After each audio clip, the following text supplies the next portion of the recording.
салом, як хабар. Эмомали Раҳмон, президенти Тоҷикистон, бо як сафари корӣ ба Бишкеки Қирғизистон меравад. Дар назар аст ки дар ин сафар ӯ дар ҷаласаи шӯрои амнияти созмони аҳдномаи амнияти дастаҷамӣ ки 26 ва 27 ноябр доир мегардад иштирок намояд.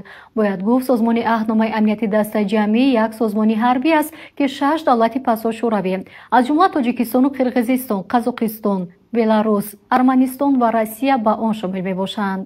Хабаргузории Қирғизии Кактус бо истинод ба ҳукумати ин кишвар навиштааст ки дар ин ҷаласа Эмомали Раҳмон, президенти Тоҷикистон, Садир Жапаров, президенти Қирғизистон, Александр Лукашенко, президенти Беларус, Қосим Жомарт Токаев, президенти Қазоқистон ва Владимир Путин, президенти Россия ширкат мекунанд.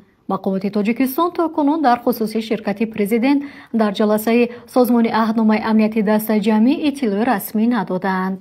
Ба навиштаи расонаҳои Қирғизистон дар доираи ин ҷаласа имзои зиёда аз 10 қарор ба нақша гирифта шудааст ки ба таҳкими минбаъдаи механизмҳои дифои дастаҷамӣ, такмили ҳамкории кишварҳои аъзо дар масъалаи амният ва васеъ кардани ҳамкории давлатҳои аъзо дар риштаи низоми сиёсӣ замина мегузорад.